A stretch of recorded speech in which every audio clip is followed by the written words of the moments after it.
National family health survey నివేదిక ప్రకారం తెలుగు రాష్ట్రాల్లోని కుటుంబ ఆరోగ్యం, పోషకాహారం, మహిళా సాధికారత అంశాల్లో కీలక మార్పులు చోటు చేసుకుంటున్నాయి. తాజాగా విడుదలైన జాతీయ కుటుంబ ఆరోగ్య సర్వే 2023-24 నివేదికలో పలు ఆసక్తికరమైన అంశాలు వెలుగు చూశాయి. దేశంలో సిజేరియన్ ప్రసవాలు అత్యధికంగా దక్షిణాది రాష్ట్రాల్లోనే జరుగుతుండగా వాటిల్లోనూ తెలంగాణ అగ్రస్థానంలో ఉంది. రాష్ట్రంలో 98.8% ప్రసవాలు ఆసుపత్రుల్లోనే జరుగుతున్నాయి.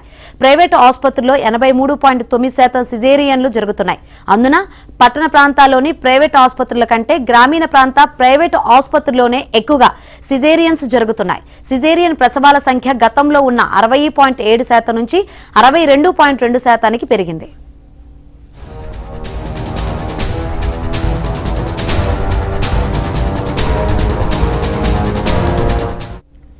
52.2% సిజేరియన్ ప్రసవాలతో ఏపీ రెండో స్థానంలో ఉంది. ఏపీలో 98.4% ప్రసవాలు ఆసుపత్రుల్లోనే జరుగుతున్నాయి.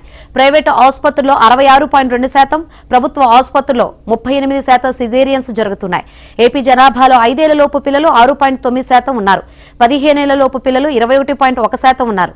తెలంగాణ రాష్ట్ర జనాభాలో 5 ఏళ్లలోపు పిల్లలు 7.1%, 15 ఏళ్లలోపు పిల్లలు 21.3% మంది ఉన్నారు.